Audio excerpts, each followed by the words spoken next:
ओम नमः श्री ज्योतिराजाय विवेकानंदसूरये सच्चित्सुखस्वरूपाय स्वामिने तापहारिणे। স্বামী শিষ্য সংবাদ। শ্রীরামকৃষ্ণ মিশন প্রতিষ্ঠা। স্বামীজি কয়েকদিন হইতে বাগবাজারে বলরাম বাবুর বাটিতে অবস্থান করিতেছেন। পরমহংসদেবের গৃহভক্তদিগকে তিনি আজ মিলিত হইতে আহ্বান করায় বৈকালে ৩টার পর ঠাকুরের বহু ভক্ত ওই বাড়িতে জড়ো হইয়াছেন। স্বামী যোগানন্দ তথায় উপস্থিত আছেন। স্বামীজির উদ্দেশ্য একটি সমিতি গঠিত করা। সকলে উপবেশন করিলে পর স্বামীজি বলিতে লাগিলেন, নানা দেশে ঘুরে আমার ধারণা হয়েছে সংঘ ব্যতীত কোনো বড় কাজ হতে পারে না। তবে আমাদের মতো দেশে প্রথম হতে সাধারণতন্ত্রে সংঘ তৈরি করা বা সাধারণের সম্মতি নিয়ে কাজ করাটা তত সুবিধাজনক বলে মনে হয় না। ওসব দেশের অর্থাৎ পাশ্চাত্যের নরনারী সমধিক শিক্ষিত, আমাদের মতো দেশপরায়ণ নয়। তারা গুণের সম্মান করতে শিখেছে। এই দেখুন না কেন, আমি একজন নগণ্য লোক, আমাকে ওদেশে কত আদর যত্ন করেছে।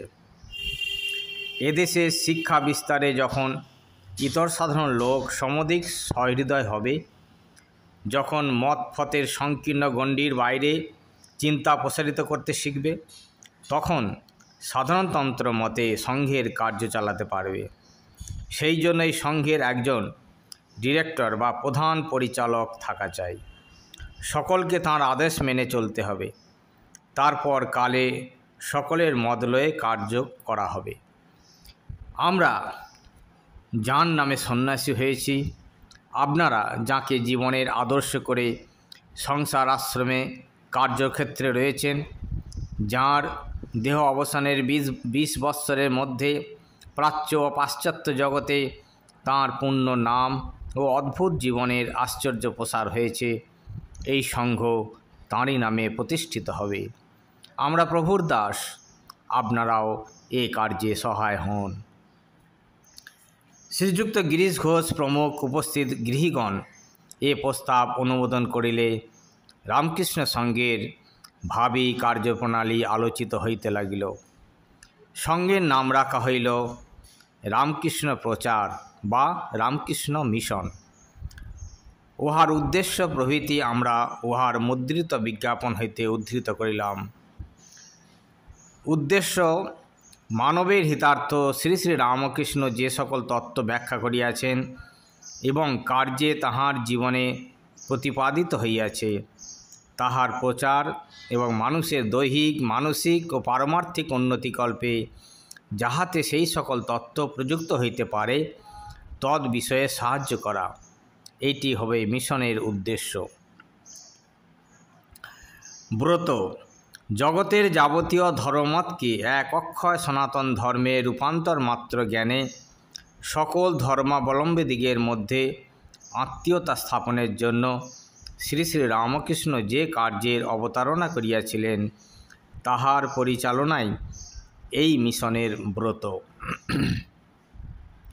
কার্যপ্রণালী, মানুষের সাংসারিক ও আধ্যাত্মিক উন্নতির জন্য বিদ্যাদানের উপযুক্ত লোক শিক্ষিতকরণ, শিল্প ও শ্রম উপজীবিকার উৎসাহবর্ধন এবং বেদান্ত ও অন্যান্য ধর্মভাব রামকৃষ্ণ জীবনে যেরূপ ব্যাখ্যাত হইয়াছিল, তাহা জনসমাজে প্রবর্তন। ভারতবর্ষীয় কার্য। ভারতবর্ষের নগরে নগরে আচার্যব্রত গ্রহণ অভিলাষী গৃহস্থ বা সন্ন্যাসীদিগের শিক্ষার আশ্রম স্থাপন এবং যাহাতে তাহারা দেশ দেশান্তরে গিয়া জনগণকে শিক্ষিত করিতে পারেন, তাহার উপায় অবলম্বন। বিদেশীয় কার্যবিভাগ। ভারত বহির্ভূত প্রদেশসমূহে ব্রতধারী প্রেরণ এবং তত্তদ্দেশে স্থাপিত আশ্রম সকলের সহিত ভারতীয় আশ্রম সকলের ঘনিষ্ঠতা ও সহানুভূতি বর্ধন এবং নতুন নতুন আশ্রম স্থাপন। স্বামীজি স্বয়ং উক্ত সমিতির সাধারণ সভাপতি হইলেন। স্বামী ব্রহ্মানন্দ কলিকাতা কেন্দ্রের সভাপতি এবং স্বামী যোগানন্দ তাঁহার সহকারী হইলেন। বাবু নরেন্দ্রনাথ মিত্র অ্যাটর্নি মহাশয় ইহার সেক্রেটারি এবং ডাক্তার শশীভূষণ ঘোষ ও বাবু শরৎচন্দ্র সরকার সহকারী সেক্রেটারি এবং শিষ্য শাস্ত্র পাঠক রূপে নির্বাচিত হইলেন। সঙ্গে সঙ্গে এই নিয়মটিও বিধিবদ্ধ হইল যে প্রতি রবিবার 4টার পর বলরাম বাবুর বাড়িতে সমিতির অধিবেশন হইবে। পূর্বোক্ত সভার পরে 3 বৎসর পর্যন্ত রামকৃষ্ণ মিশন সমিতির অধিবেশন প্রতি রবিবারে বলরাম বসু মহাশয়ের বাড়িতে হইয়াছিল। বলা বাহুল্য যে স্বামীজি অতদিন না পুনরায় বিলাত গমন করিয়াছিলেন, ততদিন সুবিধামতো সমিতির অধিবেশনে উপস্থিত থাকিয়া কখনো উপদেশ দান এবং কখনো বা কিন্নর কণ্ঠে গান করিয়া শ্রোতৃবর্গকে মোহিত করিতেন। সভাভঙ্গের পর সভ্যগণ চলিয়া গেলে যোগানন্দ স্বামীকে লক্ষ্য করিয়া স্বামীজি বলিতে লাগিলেন, এইরূপে কার্য তো আরম্ভ করা গেল, এখন দেখ ঠাকুরের ইচ্ছায় কত দূর হয়ে দাঁড়ায়। স্বামী যোগানন্দ, তোমার এসব বিদেশিভাবে কার্য করা হচ্ছে, ঠাকুরের উপদেশ কি এরূপ ছিল? স্বামীজি, তুই কি করে জানলি এসব ঠাকুরের ভাব নয়? অনন্ত ভাবময় ঠাকুরকে তোরা তোদের গণ্ডিতে বুঝি বদ্ধ করে রাখতে চাস? আমি এই গণ্ডি ভেঙে তাঁর ভাব পৃথিবীময় ছড়িয়ে দিয়ে যাব। ঠাকুর আমাকে তাঁর পূজা পাঠ প্রবর্তন করতে কখনো উপদেশ দেননি। তিনি সাধন ভজন, ধ্যান ধারণা ও অন্যান্য উচ্চ উচ্চ ধর্মভাব সম্বন্ধে যে সকল উপদেশ দিয়ে গেছেন সেগুলি উপলব্ধি করে জীবকে তা শিক্ষা দিতে হবে। অনন্ত মত, অনন্ত পথ, সম্প্রদায়পূর্ণ জগতে আরেকটি নতুন সম্প্রদায় গঠিত করে যেতে আমার জন্ম হয়নি। প্রভুর পদতলেই আশ্রয় পেয়ে আমরা ধন্য হয়েছি। ত্রিজগতের লোককে তাঁর ভাবসমূহ দিতেই আমাদের জন্ম। যোগানন্দ স্বামী কথার প্রতিবাদ না করায় স্বামীজি আবার বলিতে লাগলেন, প্রভুর দয়ার নিদর্শন ভূয়ো ভূয়ো এই জীবনে পেয়েছি। তিনি পেছনে দাঁড়িয়ে এসব কার্য করিয়ে নিচ্ছেন।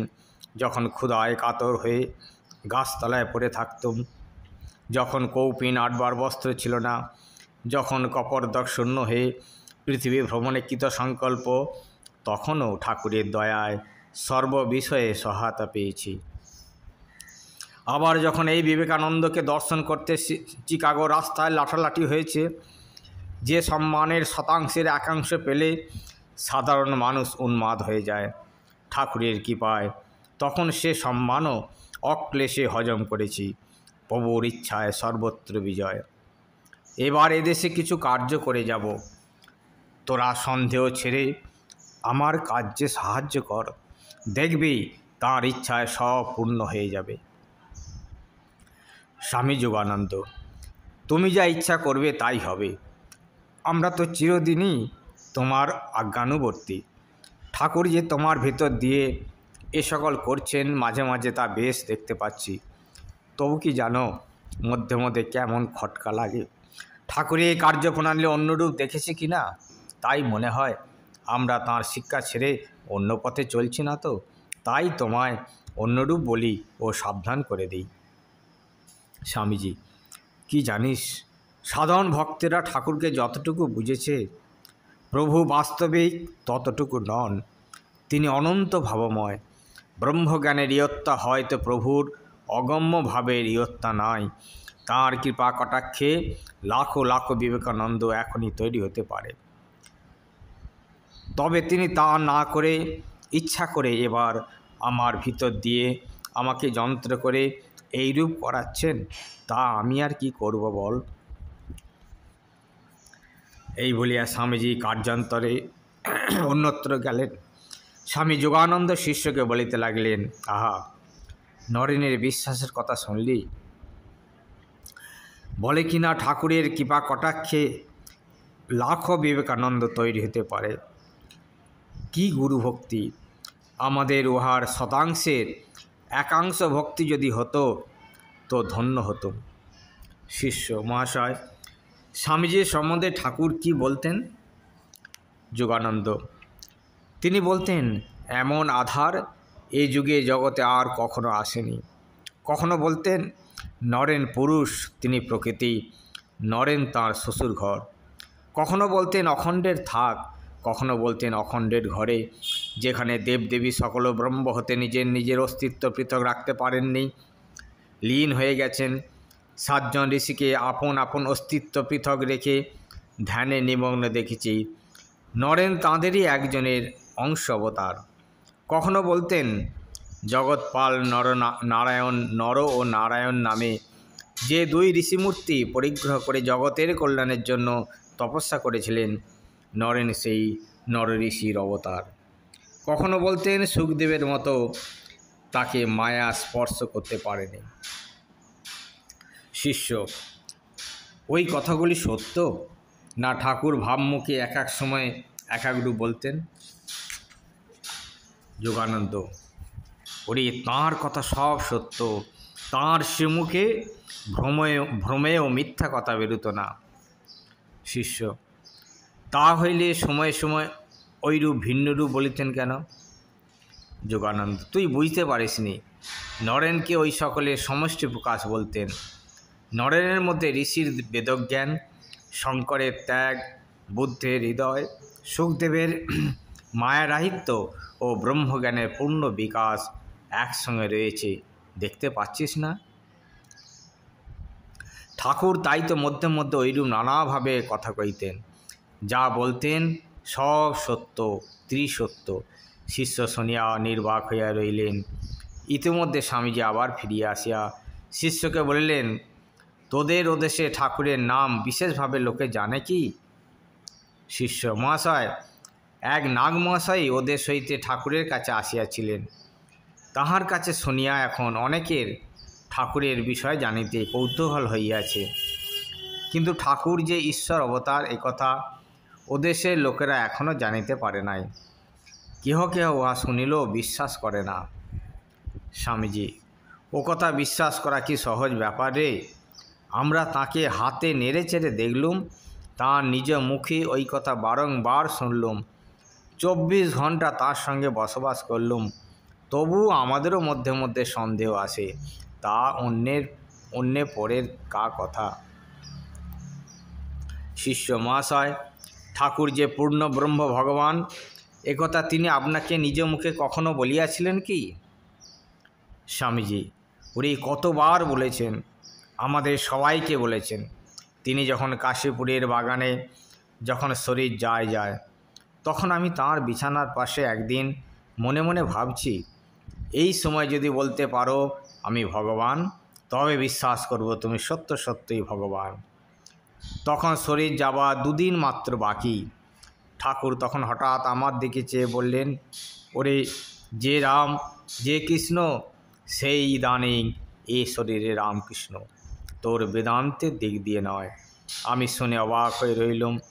প্রভুর শ্রীমুখে বারবার শুনেও আমাদেরই এখনও পূর্ণ বিশ্বাস হলো না। সন্দেহ, নিরাশায় মন মধ্যে মধ্যে আন্দোলিত হয়। তো অপরের কথা আর কী বলবো? আমাদেরই মতো দেহবান এক ব্যক্তিকে ঈশ্বর বলে নির্দেশ করা ও বিশ্বাস করা বড়ই কঠিন ব্যাপার। সিদ্ধ ব্রহ্মজ্ঞ এসব বলে ভাবা চলে। তা যাই কেন তাকে বলো না, ভাবো না, মহাপুরুষ বলো, ব্রহ্মজ্ঞ বলো, তাতে কিছু এসে যায় না। কিন্তু ঠাকুরের মতো এমন পুরুষোত্তম জগতে ইতঃপূর্বে আর কখনো আগমন করেন নাই। সংসারে ঘোর অন্ধকারে এখন এই মহাপুরুষই জ্যোতিস্তম্ভ স্বরূপ। এর আলোতেই মানুষ এখন সংসার সমুদ্রের পাড়ে চলে যাবে। বিশ্বাস কর। শিষ্য: মহাশয়, আমার মনে হয় কিছু না দেখিলে শুনিলে যথার্থ বিশ্বাস হয় না।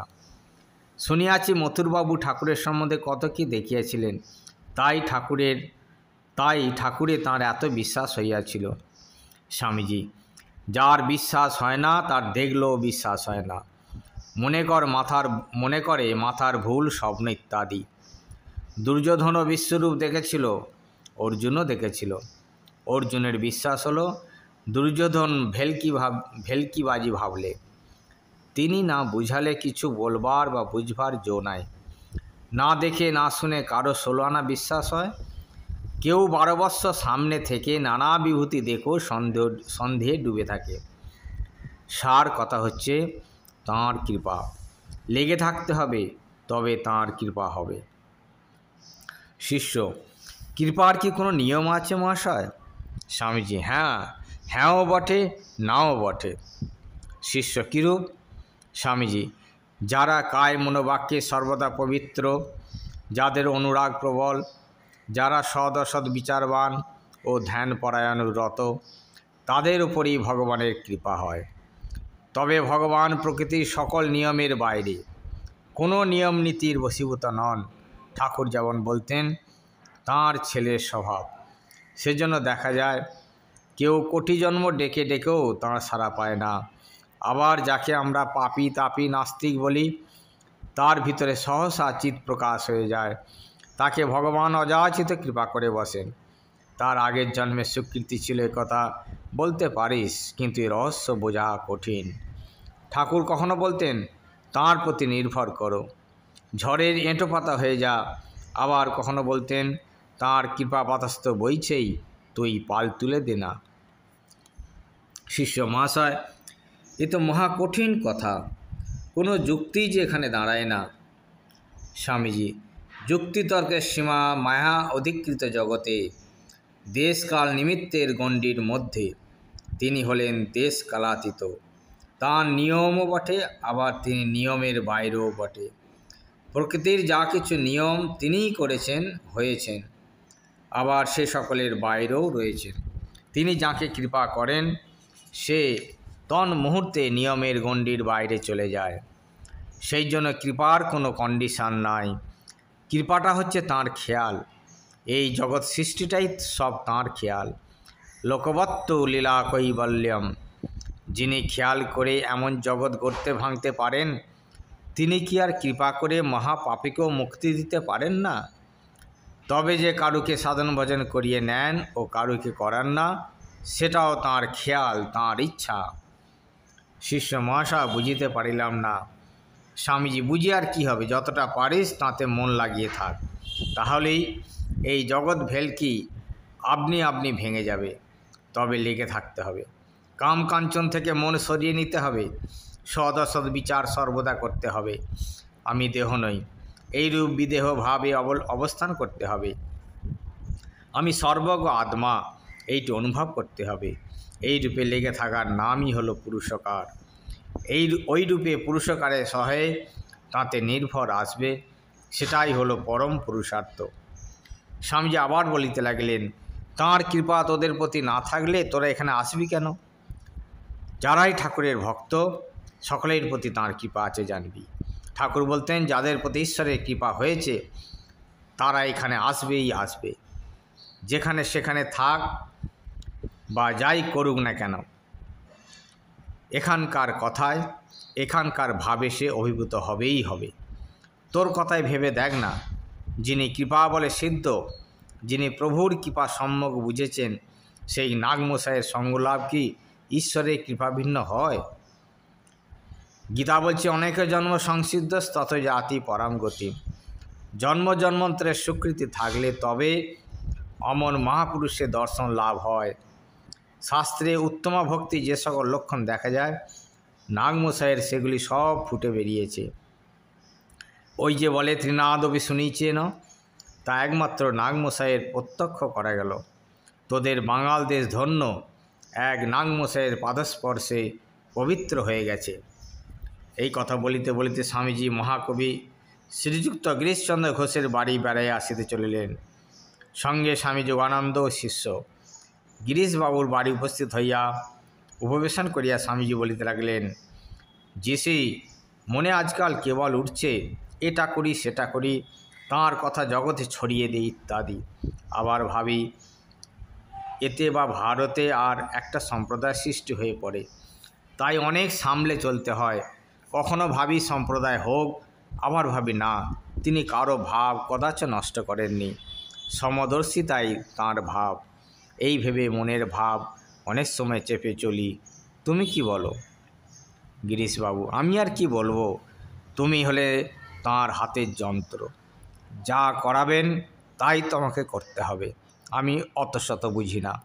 আমি দেখছি প্রভুর শক্তি তোমায় দিয়ে কার্য করিয়ে নিচ্ছে, সাদা চোখে দেখছি, ভাবে নয়। স্বামীজি: আমি দেখছি আমরা নিজের খেয়ালে কার্য করে যাচ্ছি, তবে বিপদে আপদে অভাবে দারিদ্র্যে তিনি দেখা দিয়ে ঠিক পথে চালান, গাইড করেন, ওইটি ঠিক দেখতে পেয়েছি। কিন্তু প্রভুর শক্তির কিছুমাত্র ইয়ত্তা করে উঠতে পারলুম না। গিরিশবাবু: তিনি বলেছিলেন, সব বুঝলে এখনই সব ফাঁকা হয়ে পড়বে, কে করবে, কারেই বা করাবে। এইরূপ কথাবার্তার পর আমেরিকার প্রসঙ্গ হইতে লাগিল। গিরিশবাবু ইচ্ছা করিয়াই যেন স্বামীজির মন প্রসঙ্গান্তরে ফিরিয়া দিলেন। ওইরূপ করিবার কারণ জিজ্ঞাসা করায় গিরিশবাবু অন্য সময় আমাদিগকে বলিয়াছিলেন, ঠাকুরের মুখে শুনিয়াছি, ওইরূপ কথা বেশি কহিতে কহিতে স্বামীজির সংসার বৈরাগ্য ও ঈশ্বর উদ্দীপনা হয়ে যদি একবার স্বস্বরূপে দর্শন হয়, তিনি যে কে, কোথা থেকে এসেছে একথা জানতে পারেন, তবে আর এক মুহূর্ত তাঁর দেহ থাকবে না। তাই দেখিয়াছি স্বামীজির সন্ন্যাসী গুরুভাতৃগণ তিনি 24 ঘণ্টা ঠাকুরের কথাবার্তা কহিতে আরম্ভ করিলে স্বামীজিকে প্রসঙ্গান্তরে মনোনিবেশ করাইতেন। সে যা হোক, আমেরিকার প্রসঙ্গ করতে করতে স্বামীজি তাহাতেই মাতিয়া গেলেন। ওদেশের সমৃদ্ধি, স্ত্রী পুরুষের গুণাগুণ, ভোগবিলাস ইত্যাদি নানা কথা বর্ণনা করতে লাগলেন এবং রামকৃষ্ণ মিশনের প্রতিষ্ঠা 1 মে এই দিনেই তিনি স্থাপন করে আজকে জগতের কাছে প্রসিদ্ধ হইলে।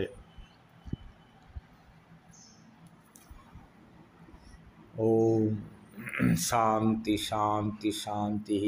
হরি ওম তৎসৎ। শ্রীরামকৃষ্ণার্পণমস্তু।